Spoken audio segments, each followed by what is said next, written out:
Captain Jake Morrison stood on the bridge of the Earth Defense ship Valiant, watching the stars drift past through the main viewing screen. The gentle hum of the ship's engines filled the quiet space as his crew worked at their stations. It was a peaceful Tuesday morning in Earth's orbit, with nothing more exciting than routine patrol duties on the schedule.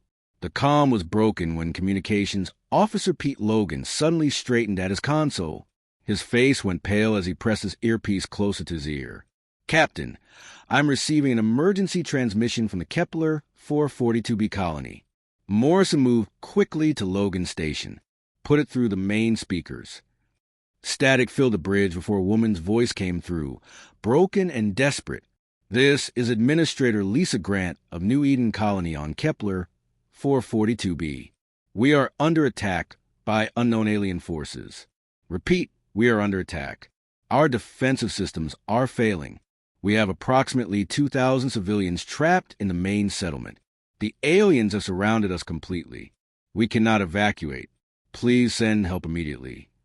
The transmission cut to static.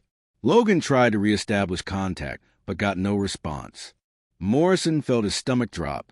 Kepler 442b was humanity's most distant colony, almost 3 weeks away by hyperspace jump. The colonists were farmers, scientists, and their families who had volunteered to help humanity expand across the galaxy. "Get me Admiral Sullivan at Earth Command immediately," Morrison ordered. Within minutes, Admiral Kate Sullivan's stern face appeared on the main screen. Her gray hair was pulled back in a tight bun, and her blue eyes showed the weight of command. She had been in charge of Earth's space defense for 15 years and had never faced anything like this. "Captain Morrison, I've already received a transmission from Kepler 442b. This is humanity's first contact with hostile alien life. We cannot let those colonists die," Sullivan said firmly.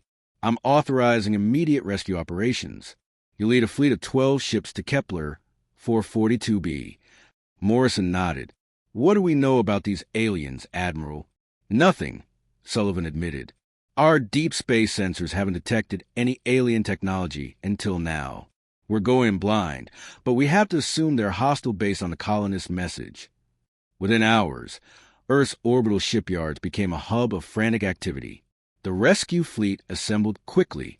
Besides Morrison's Valiant, there was a Defender under Captain Julie Adams, the Liberty commanded by Captain Greg Turner, and 9 other powerful warships.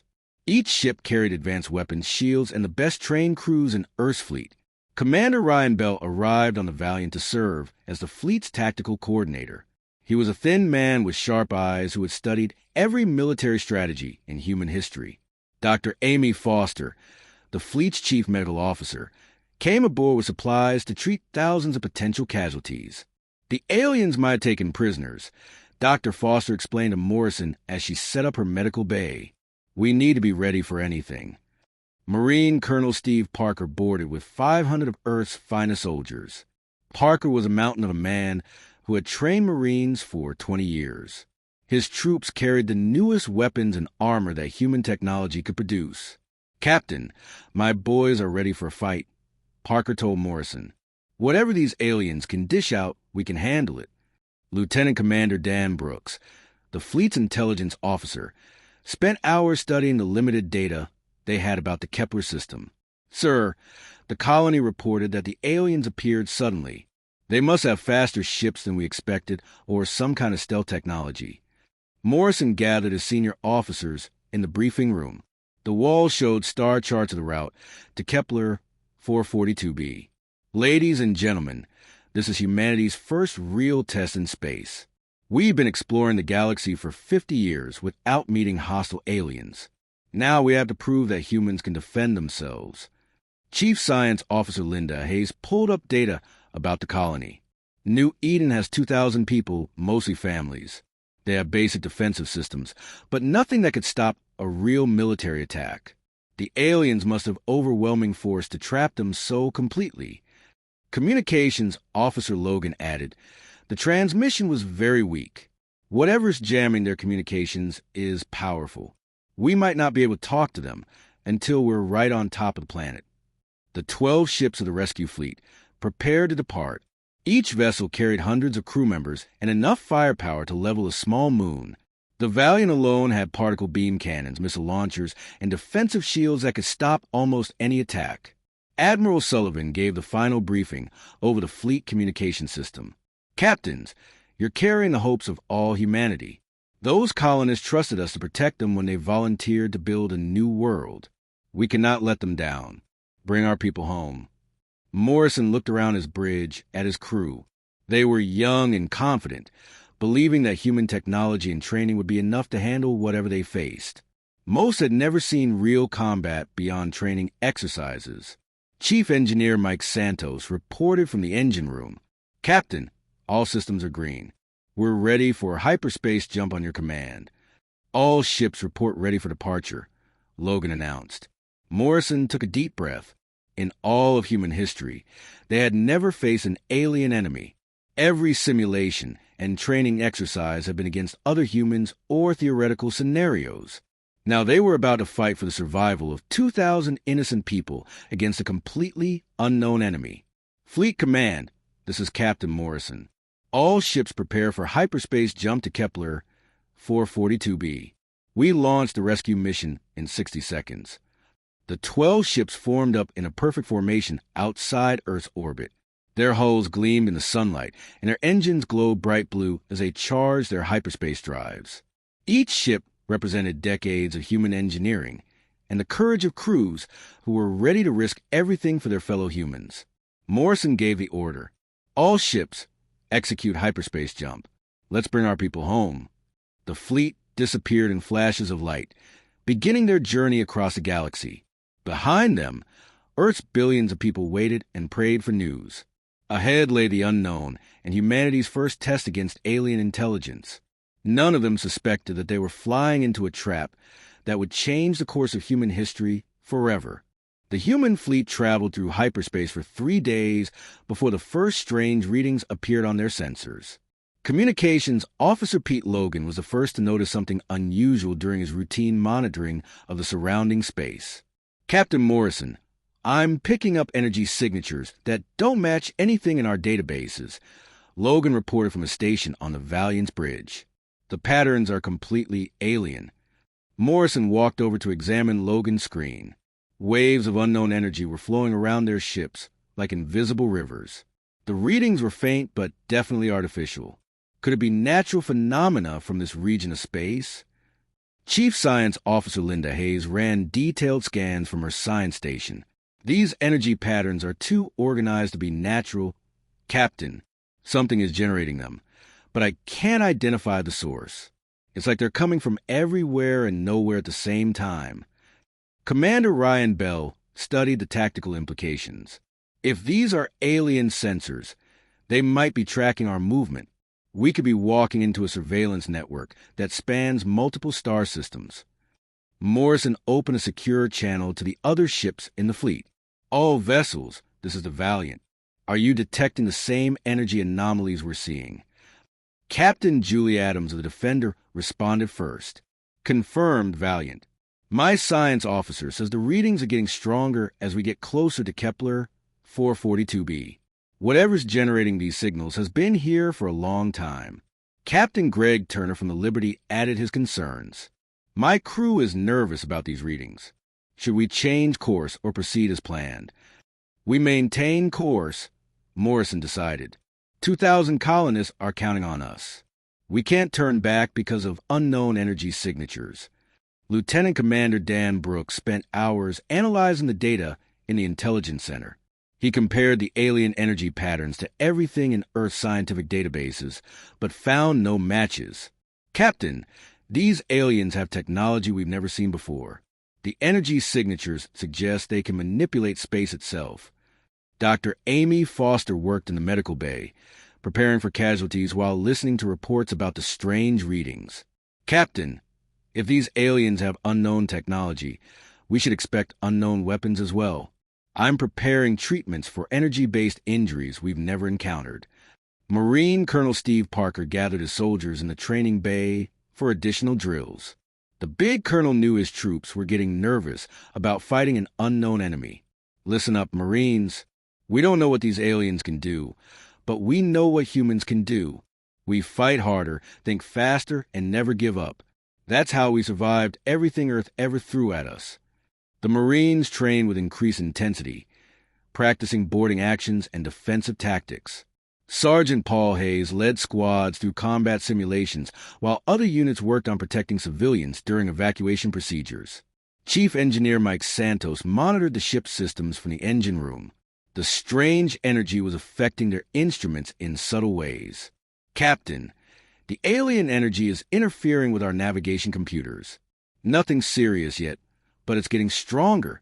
As the fleet continued toward Kepler 442b, the energy readings became impossible to ignore. Every sensor on every ship detected the alien signatures. The patterns seemed to pulse and flow like a living thing watching their approach. Logan tried to determine if the energy carried any communication signals.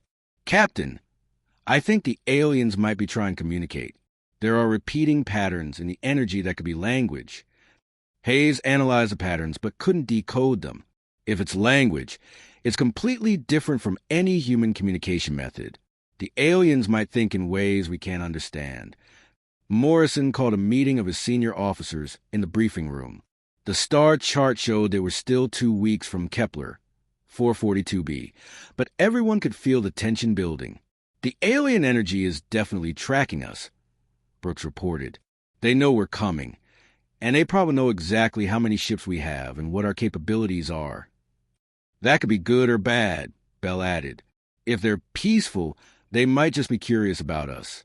If they're hostile, we've lost the element of surprise. Foster expressed her concerns about the unknown technology. Captain, we have no idea what these aliens look like, how they think, or what they want. We could be flying into a situation where our medical knowledge is completely useless. Parker remained confident in his troops. Unknown enemy just means we adapt faster. My Marines are ready for anything these aliens can throw at us. Santos reported from engineering. The energy is starting to affect our weapon systems. Nothing dangerous, but our targeting computers are having trouble locking onto anything when the energy pulses are strongest. Morrison made the decision to continue despite the risks. We knew this mission would be dangerous when we started. Those colonists sent a distress call because they're dying. We don't abandon people just because we're scared of the unknown. The fleet maintained radio silence to avoid giving the aliens more information about human communication methods. Each ship's crew dealt with the stress of approaching an unknown enemy in their own way. On the Defender, Captain Adams drilled her crew on emergency procedures. On the Liberty, Captain Turner studied every piece of data about alien technology they had collected. The other 10 ships in the fleet prepared for battle while hoping for peace. As they entered the second week of their journey, the alien energy signatures became so strong that they affected basic ship operations. Lights flickered when the energy pulsed, and computers occasionally froze for several seconds. Captain, the aliens definitely know we're here, Logan reported. The energy patterns are changing in response to our movement. It's like they're adjusting their scanning methods to get better readings on our ships. Hayes made a disturbing discovery during her analysis. Captain, I think the energy signatures are mapping our internal ship structures. They might know exactly how our ships are built and where our weak points are. Despite the growing evidence that they were being watched and analyzed, Morrison kept the fleet moving toward Kepler 442b. Every day of delay meant the colonists were suffering under alien attack. Brooks calculated their arrival time. Captain, if we maintain current speed, we'll reach the Kepler system in 12 days. Once we drop out of hyperspace, we'll finally see what we're dealing with. The human fleet continued through space, surrounded by alien energy that watched their every move. Behind them, Earth waited for news. Ahead lay a planet where 2,000 humans were trapped by an enemy that seemed to know everything about the rescue fleet coming to save them. None of the humans suspected that they were being led into the most perfectly designed trap in galactic history. The human fleet dropped out of hyperspace at the edge of the Kepler 442b system, and Captain Morrison immediately knew something was terribly wrong. The space around the planet looked empty, but every sensor on the Valiant was screaming warnings about massive energy signatures coming from everywhere at once. Captain, I'm reading impossible numbers. Chief Science Officer Linda Hayes reported, her voice shaking.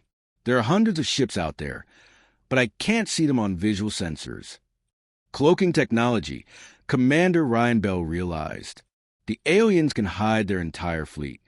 Morrison barely had time to open his mouth to order battle stations when space itself seemed to explode around them. Hundreds of alien ships appeared out of nowhere, their hulls black as night and covered in pulsing energy patterns. The creatures called themselves Zephyrians, though the humans wouldn't learn that name until much later. The first alien weapons hit the Liberty before Captain Greg Turner could even raise his shields. Beams of purple energy tore through the ship's hull like it was made of paper. The Liberty exploded in a ball of fire and metal, killing all 400 crew members instantly. All ships' battle stations. Morrison shouted into his communication system. Evasive maneuvers. Return fire. The Valiant's particle beam cannons fired at the nearest alien ship, but the beams seemed to bend around the target without causing any damage. The aliens had shields that worked completely differently from human technology. Communications Officer Pete Logan tried to coordinate the fleet's response, but alien jamming made it almost impossible to talk to the other ships. Captain, they're blocking our communications. Each ship is fighting alone. The Defender, commanded by Captain Julie Adams, tried to protect the smaller ships in the fleet by moving between them and the main alien force. Adams was a veteran officer who had commanded ships for 15 years, but she had never seen weapons like the ones the aliens were using. Purple energy beams reached out from the alien ships like giant tentacles, wrapping around human vessels and draining their shields within seconds. Once a ship's shield were gone, the aliens switched to solid projectile weapons that punched through human armor like it was tissue paper. They're using our own tactics against us, Bell observed as he watched the aliens coordinate their attack. They studied us during our journey here and learned how we fight. The alien ships moved in perfect formation, using the planet's gravity to slingshot around and attack from unexpected angles. They never stayed in one place long enough for human weapons to lock onto them, and their cloaking technology let them disappear and reappear at will. Marine Colonel Steve Parker watched from the Valiant's observation deck as 3 more human ships were destroyed in the first 10 minutes of battle. The courage, the determination, and the honor all died in balls of fire as alien weapons overwhelmed their defenses. Captain, we need to get close enough to board one of their ships, Parker suggested. If we can't beat their technology, maybe we can learn how it works. Dr. Amy Foster was already treating wounded crew members in the medical bay. The alien energy weapons caused injuries she had never seen before. Some wounded soldiers were aging rapidly, while others seemed to be losing their memories. Chief Engineer Mike Sanos fought to keep the Valiant's engines running as alien energy weapons interfered with every system on the ship. Captain, their weapons are designed specifically to counter our technology. They know exactly how our ships work. The battle was going badly for humanity. Of the 12 ships that had started the rescue mission, only 5 were still fighting after 20 minutes.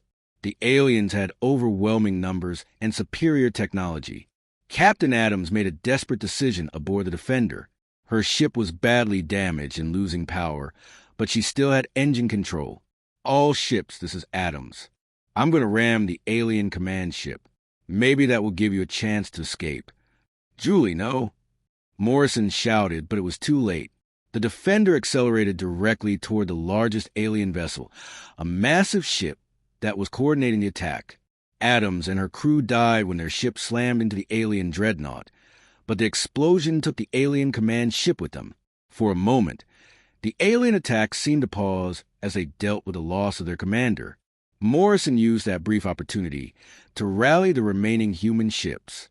All vessels, form up on the Valiant. We're going to fight our way to the planet and find those colonists. The alien assault on the human rescue fleet entered its second day, and Captain Morrison watched helplessly as the Zephyrians revealed the true scope of their forces. What had seemed like hundreds of ships today before was actually over 1,000 vessels emerging from their advanced cloaking systems. Captain, my God, Communications Officer Pete Logan whispered as his sensors tried to count the alien fleet. There are so many of them. How did they hide this many ships? The Zephyrian vessels filled the space around Kepler, 442 be like a swarm of metallic insects. Each ship was different from the others, suggesting that the aliens had conquered many species and taken their technology. Some ships looked like giant crystals, others were purely mechanical, and a few seemed to be made of living tissue. Commander Ryan Bell studied the alien formations from his tactical station. "Captain, they're not just here to fight us. This is an invasion fleet. They're planning to use the system as a base for attacking other human colonies."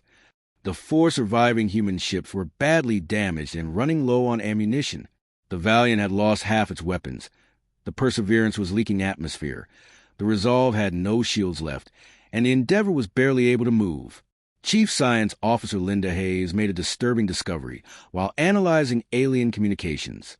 "Captain, I've been monitoring their transmissions. The Zephyrians aren't just one species. They're an empire that conquers other races and forces them to serve." Dr. Amy Foster worked frantically in the medical bay as more wounded crew members arrived from the ship's damaged sections.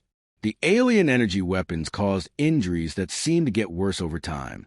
Some crew members were aging years and hours, while others were losing their memories of Earth and their families. "Captain, I need to understand how their weapons work." Foster called over the communication system. "These injuries are unlike anything in human medical knowledge. The weapons seem to attack people's life force itself." Marine Colonel Steve Parker gathered his remaining soldiers in the armory. Of the 500 Marines who had started the mission, only 200 were still able to fight. The others were dead, wounded, or affected by alien weapons in ways that made them unable to serve. "Men, we're facing an enemy that wants to enslave our entire species," Parker told his troops. "But we're Marines. We've never surrendered to anyone, and we're not starting now." The aliens had positioned their ships to completely surround the human survivors, but they weren't attacking. Instead, they were broadcasting surrender demands every few hours, each one more threatening than the last. The latest alien message came through the ship speakers in perfect English. "Human survivors, you have fought bravely but uselessly. We offer you one final chance to surrender. Your technology will be studied, your tactics will be added to our knowledge, and your people will serve the Empire." Morrison grabbed the communication microphone. "This is Captain Morrison. We want to negotiate for the release of the colonists on the planet." The alien voice responded immediately. "There will be no negotiations. You will surrender completely or watch your colonists die slowly. We have methods of execution that take many days to complete." Lieutenant Commander Dan Brooks had been studying alien fleet movements from his intelligence station. "Captain, I think they're waiting for something. Their ships are in perfect position to destroy us, but they're holding back." Chief Engineer Mike Santos worked desperately to repair the Valiant's damaged systems. "Captain, I've been studying the wreckage from our destroyed ships. The alien weapons are designed to capture technology intact. They don't want to destroy us completely because they want to learn from our equipment." The aliens proved Santos was right when they salvaged the wreckage of the Liberty and began taking apart piece by piece. Human technology that had taken decades to develop was being analyzed and copied by the enemy. Captain Morrison made a desperate decision. "Colonel Parker, prepare a boarding team. We're going to capture one of their smaller ships and try to gather intelligence about their capabilities." Parker selected 20 of his best Marines for the mission. Sergeant Paul Hayes led the assault team, while Corporal Lisa Carter handled explosives. They used one of the Valiant's small shuttles to approach a damaged alien vessel that had been hit during yesterday's fighting. The boarding action was humanity's first close look at their enemies. The Zephyrians were tall creatures with 6 arms and metallic skin that seemed to shift color depending on their emotions. They fought with energy weapons that could change from guns to swords with a thought. "Captain, these aliens are cybernetic," Parker reported over the radio as his Marines fought through the enemy ship. "They've replaced parts of their bodies with machines. Some of them might not even be alive anymore." The Marines discovered something horrifying in the alien ship's databanks. The Zephyrians had detailed files on dozens of other species they had conquered over thousands of years. Each conquer race had been forced to give up their technology and serve the Empire. "Captain, you need to see this." Hayes transmitted from inside the alien ship. "They have files on species that tried to resist. The aliens don't just conquer worlds. They completely erase civilizations that fight back. The data showed that the Zephyrians had a specific plan for dealing with humanity. They intended to capture Earth's technology, study human biology, and then eliminate most of the human population while keeping a few million as slaves. Brooks analyzed the captured data back on the Valiant. Captain, according to these files, we're the youngest species they've ever encountered. Most of the races they conquered have been spacefaring for thousands of years. The aliens seemed amused by the human boarding action. Instead of stopping the Marines, they let them take the intelligence data before forcing them to retreat. It was as if they wanted humanity to understand how hopeless their situation was. Dr. Foster made another disturbing discovery while treating the Marines who had boarded the alien ship. Captain, exposure to their technology is affecting our people on a genetic level. The Marines who spent time on that ship are showing signs of cellular breakdown. Morrison realized that the aliens weren't just technologically superior. Their weapons were designed to attack life itself, making it impossible for other species to use captured alien equipment. The human survivors spent their third day trapped in the outer system, watching as more alien ships arrived. The Zephyrian fleet was growing larger every hour, and some of the new arrivals were massive vessels that could hold entire armies. Captain, we have to warn Earth, Logan said desperately. If this fleet reaches our home system, humanity won't stand a chance. Morrison had been thinking the same thing. The rescue mission had become something much more important. Earth needed to know about the Zephyrian Empire and their plans for human extinction. Prepare a quantum burst transmission, Morrison ordered. We're going to send everything we've learned back to Admiral Sullivan. Hayes worked quickly to compress all their intelligence data into a single message. The quantum burst would travel faster than the alien fleet and reach Earth in just a few days, but using it will reveal their exact position to every alien ship in the system. Captain, sending this message will tell the aliens exactly where we are, Bell warned. They'll destroy us immediately after we transmit. Morrison looked around his bridge at his surviving crew. They were exhausted, wounded, and facing certain death. But they had learned information that could save humanity. Send a message, Morrison ordered. Earth needs to know what's coming. The quantum burst transmission raced across space toward Earth, carrying humanity's first intelligence about the Zephyrian Empire. Behind it, the alien fleet prepared to finish off the human survivors and begin their journey toward humanity's home world. The rescue mission had failed completely, but it had given humanity something more valuable than the lives of 2,000 colonists. It had given them warning of the greatest threat their species had ever faced. Admiral Kate Sullivan stood in Earth Command's main control center, staring at the quantum burst transmission that had just arrived from Captain Morrison's fleet. The message contained detailed tactical data about Zephyrian capabilities, their plans for human extinction, and proof that humanity faced an enemy unlike anything they had ever imagined. How many ships did we lose? Sullivan asked quietly, though she already knew the answer would be devastating. Lieutenant Colonel Tim Phillips, her intelligence officer, read from the transmission data. 8 ships destroyed, over 3,000 casualties. Captain Morrison reports that 4 ships are still operational, but heavily damaged.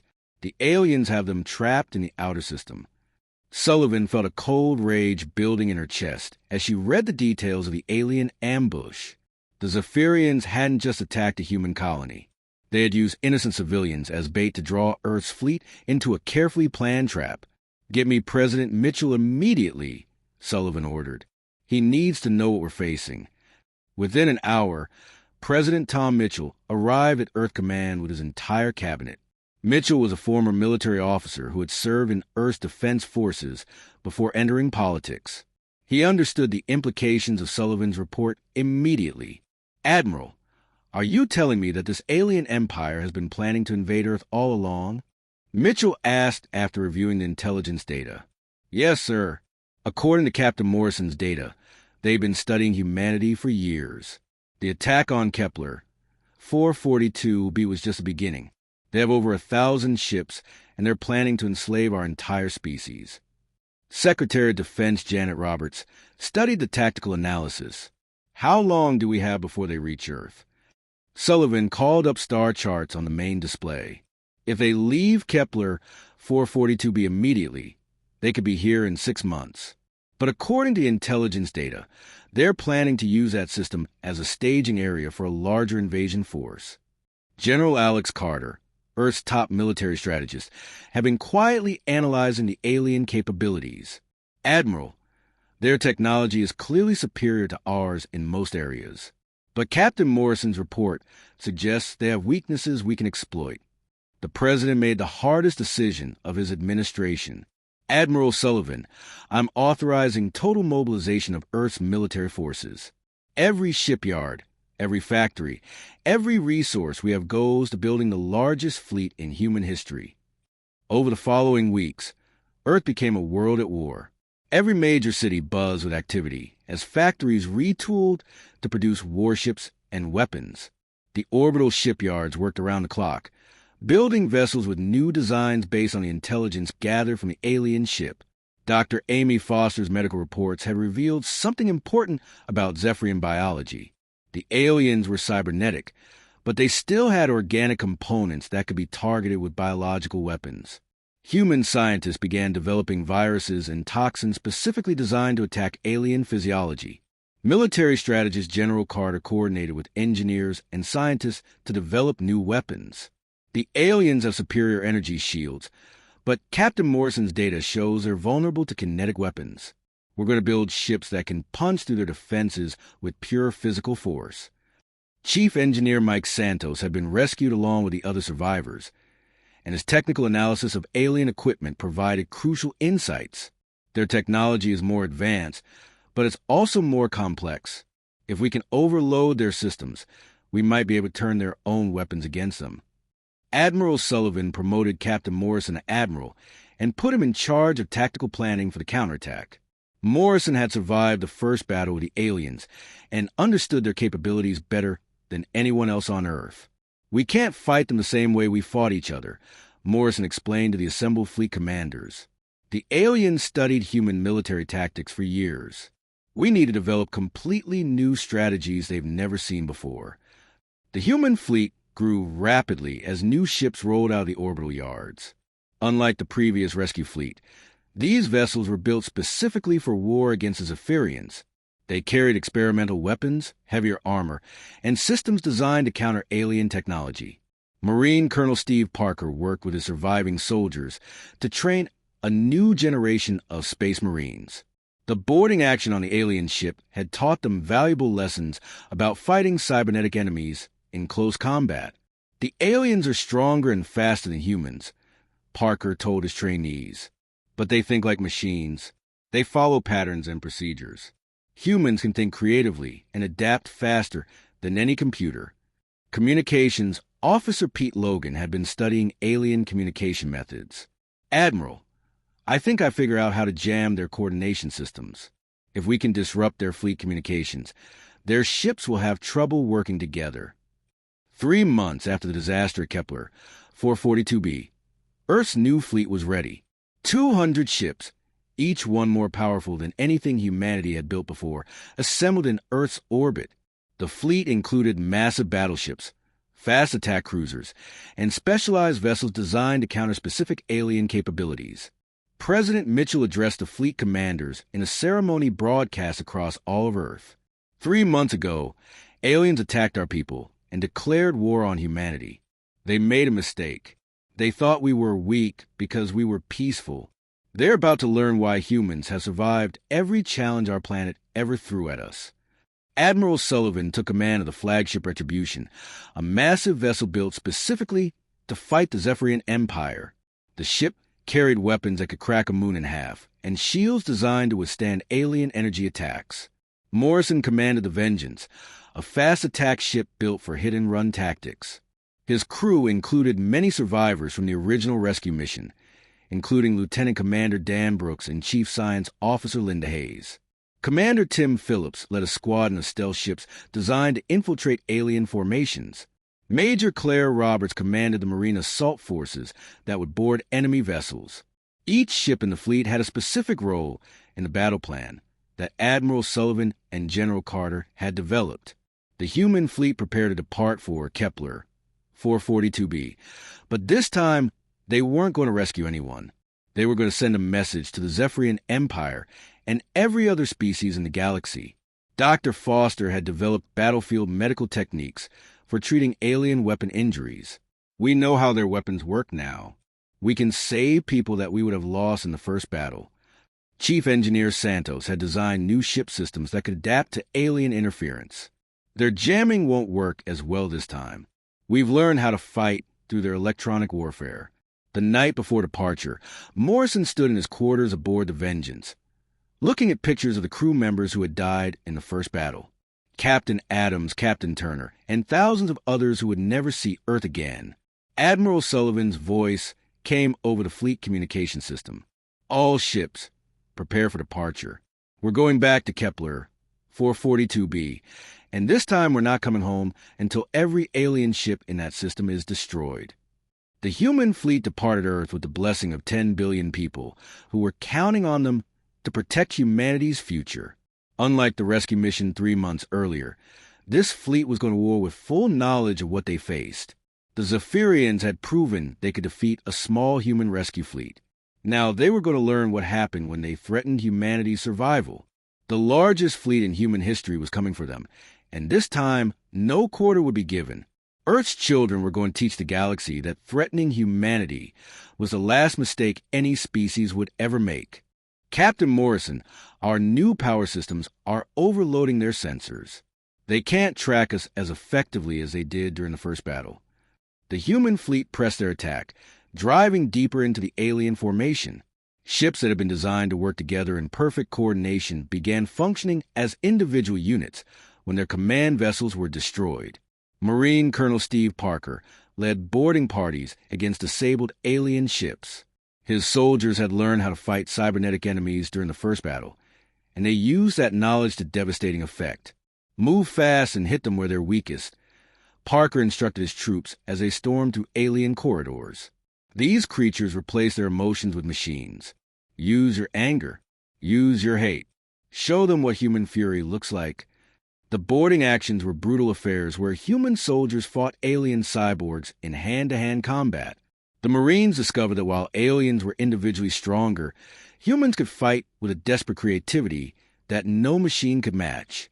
Sergeant Paul Hayes led a squad to an alien command ship, hunting for the vessel's control center. Remember, these things use our colonists as bait. They were planning to enslave our entire species. No mercy. The tide of battle shifted as human forces proved they could be more ruthless than their enemies had ever imagined. Ships that had been designed to capture human technology intact were blown apart by weapons that left no survivors. Communications across the alien fleet began breaking down as human jamming systems disrupted their coordination. Individual alien ships found themselves fighting alone against coordinated human attack groups. Admiral, we're receiving surrender requests from several alien vessels, Logan reported. They're asking for terms. Sullivan's response was immediate and final. No terms. No prisoners. They came here to enslave humanity. Now they get to learn what extinction feels like. The battle continued for 18 hours as human forces systematically hunted down every alien ship in the system. Unlike the previous encounter, this time humanity held all the advantages. Morrison led his squadron in the destruction of the alien flagship, a massive vessel that had coordinated the attack on the rescue fleet. This is for Captain Adams and all the others who died here 3 months ago. The human fleet demonstrated capacity for calculated brutality that shocked even their own soldiers.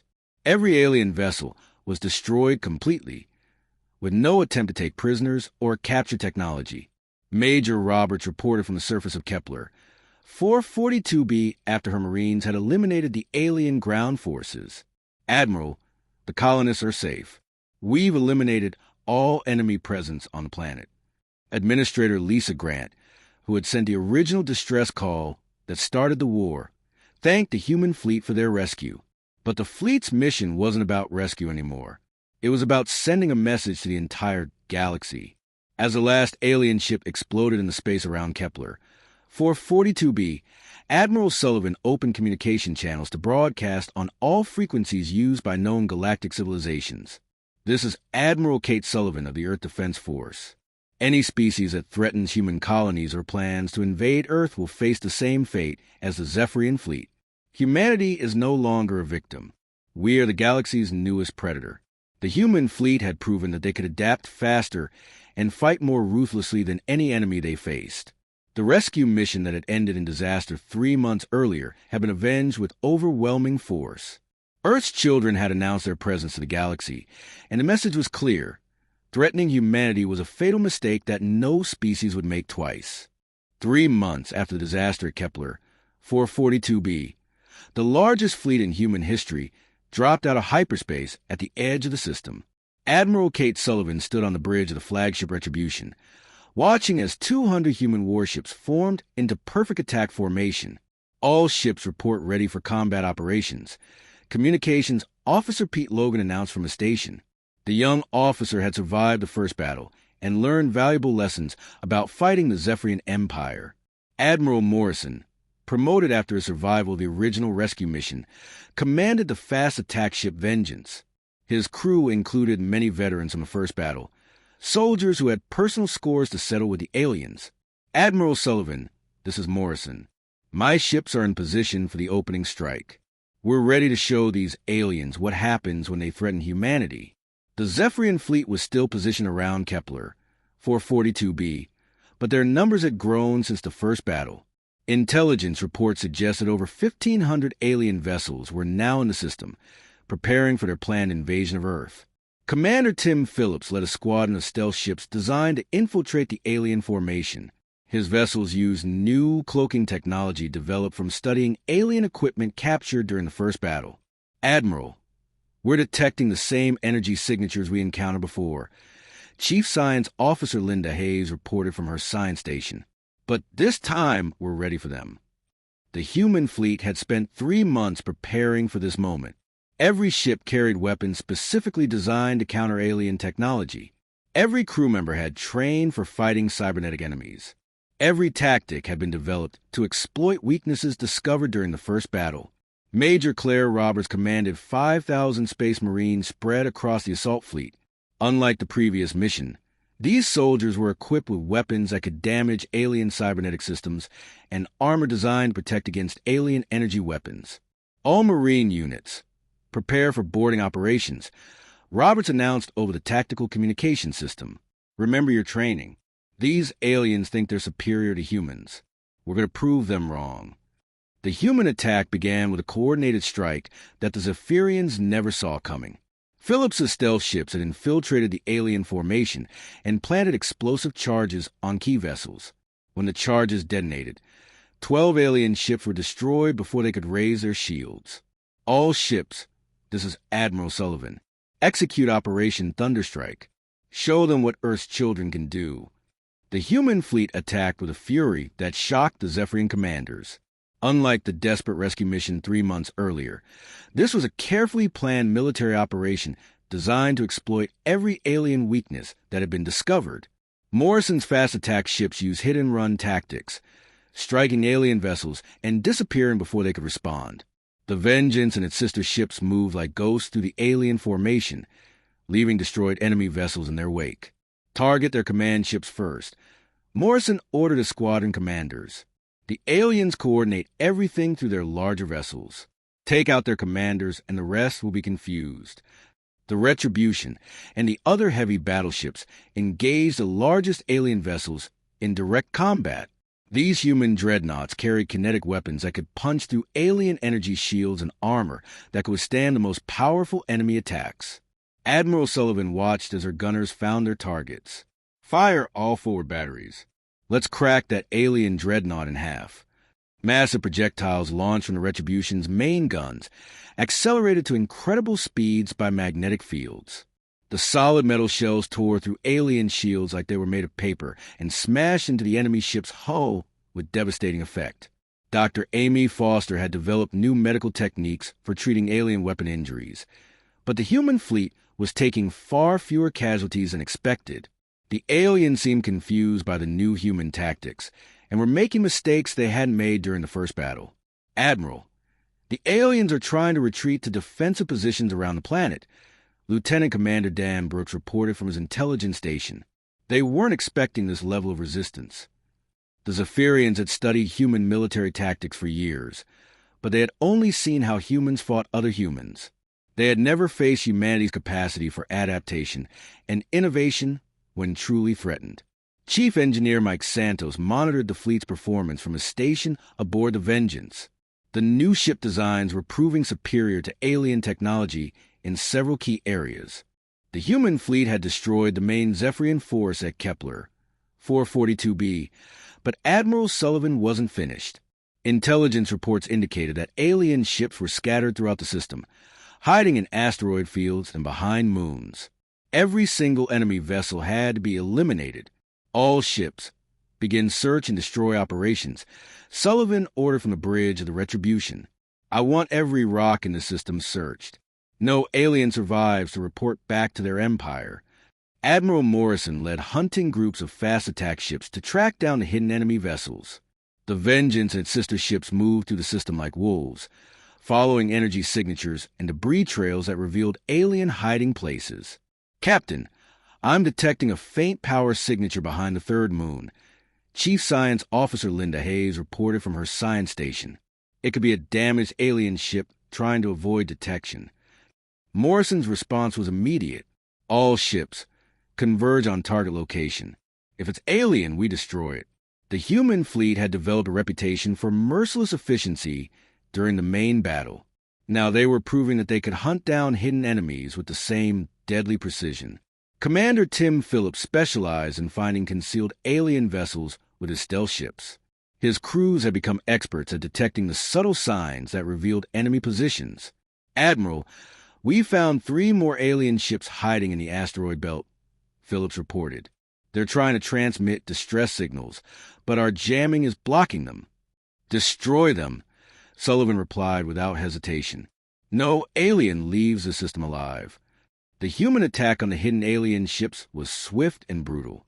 Marine Colonel Steve Parker led boarding parties that eliminated any aliens who survived their ships being disabled. Remember, these creatures were planning to enslave our families, Parker told his troops as they prepared to board another alien vessel. They used human civilians as bait to trap our rescue fleet. Show them the same mercy they would have shown us. Sergeant Paul Hayes led his squad to the corridors of a damaged alien ship, hunting for survivors. The aliens they found were badly injured cybernetic creatures who begged for mercy in broken English. Please, we surrender. One alien gasped through its mechanical voice box.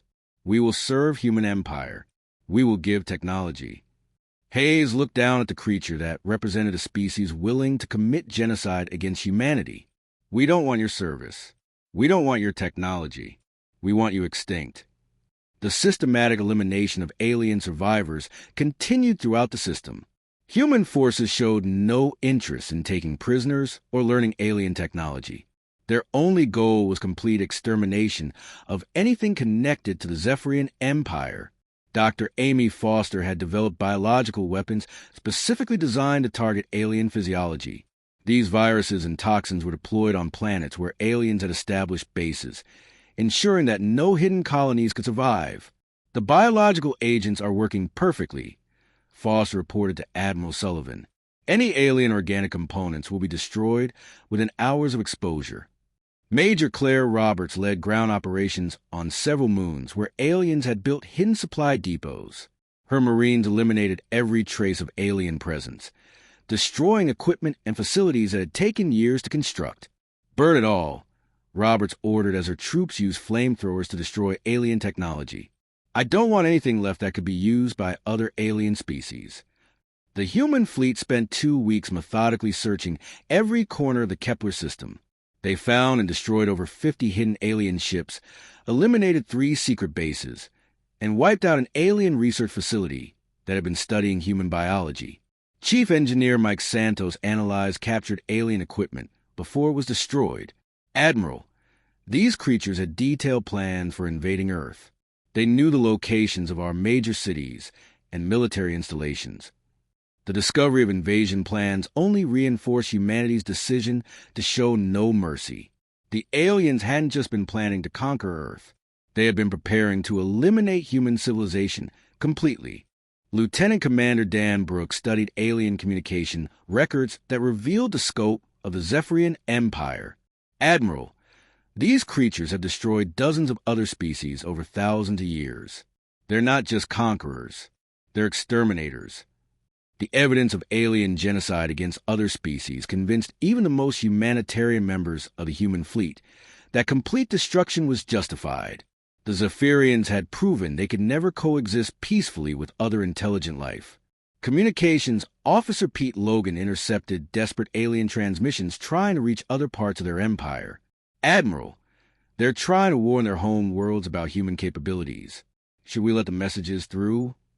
Sullivan considered the question carefully. Let them send their warnings. I want the entire Zephyrian Empire to know what happened here. I want them to understand what they're facing. The few alien messages that escaped the human jamming carried terrifying reports about human military capabilities. The aliens described humanity as a species that fought with impossible fury and showed no mercy to defeated enemies. When alien commanders attempted to arrange formal surrenders, humanity refused to acknowledge them. Human ships destroyed alien vessels regardless of whether they were fighting or trying to surrender. Admiral, an alien commander is requesting a meeting to discuss terms, Logan reported. He says his ship will power down weapons and allow us to board. Tell him there are no terms, Sullivan replied. Tell him that extinction is the only fate we're offering to his species. The human fleet's refusal to accept surrender shocked the surviving aliens. In thousands of years of conquest, the Zephyrian Empire had never encountered a species that preferred total war to negotiation. Morrison led the final assault on an alien command ship that had been coordinating resistance from a hidden base. The boarding action was humanity's most brutal display of close combat effectiveness. These aliens studied us for years, Morrison told his Marines as they prepared to board the enemy vessel. They thought they understood human nature. Let's show them what they missed. The battle inside the alien command ship was a demonstration of why humans had survived every challenge their home planet had ever presented. The Marines fought with creativity and fury that no cybernetic intelligence could match.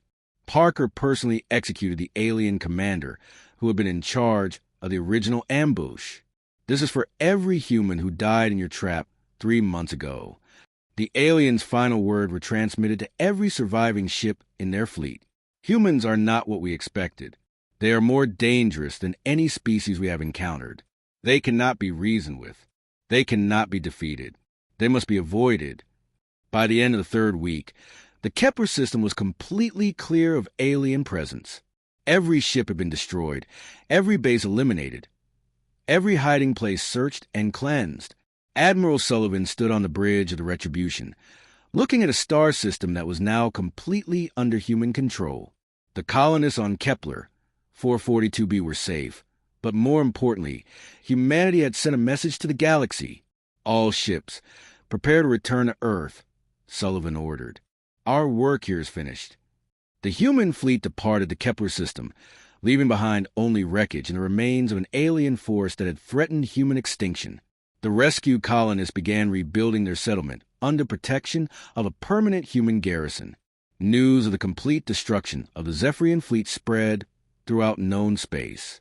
Other alien species realized that humanity was no longer the peaceful, naive race they had appeared to be. Earth's children had proven they could be more ruthless than any enemy they faced. The galaxy's newest predator was ready to hunt down anyone who threatened human survival. 6 months after the complete destruction of the Zephyrian fleet at Kepler 442b, humanity had transformed from a peaceful species of explorers into the galaxy's most feared military force. Admiral Kate Sullivan established a permanent command center in the Kepler system, turning the former battlefield into humanity's first military stronghold outside Earth's solar system. Admiral, we're receiving surrender requests from 12 different alien species. Communications Officer Pete Logan reported from a station aboard the Retribution. They're all asking for protection from what remains of the Zephyrian Empire. Sullivan studied the diplomatic requests with cold calculation. Each alien species represented potential allies in humanity's war against the Zephyrians, but they also represented potential future threats that might need to be eliminated. Schedule meetings with their representatives, Sullivan decided. But make it clear that we're not interested in peaceful coexistence. Any species that wants our protection serves under human command. Admiral Morrison had been promoted to lead humanity's expansion fleet, a growing force of warships that was establishing human presence throughout the galaxy. His flagship Vengeance now served as a command ship for operations that were locating and liberating worlds enslaved by the Zephyrian Empire. Admiral Sullivan, this is Morrison, we found another slave world in the Proxima Sector. 3 different species were being worked to death, mining resources for the aliens. We've eliminated the Zephyrian garrison and freed approximately 50,000 prisoners. The liberation of alien slave worlds had become humanity's primary military mission. Each freed world provided intelligence about Zephyrian operations and potential allies in the expanding war against the alien empire. President Tom Mitchell addressed the Earth Assembly about humanity's new role in galactic affairs. 6 months ago, aliens threatened to enslave our species. Today, we are the galaxy's liberators. But make no mistake, humanity will never again be vulnerable to alien aggression. Earth's shipyards worked around the clock to build the largest fleet in galactic history. New vessels rolled out of production every week, each one more advanced than the last as human engineers incorporated lessons learned from fighting the Zephyrians. General Alex Carter coordinated military strategy from Earth Command. We're not just fighting the Zephyrian Empire anymore. We're establishing human dominance throughout known space. Any species that threatens humanity or our allies will be eliminated.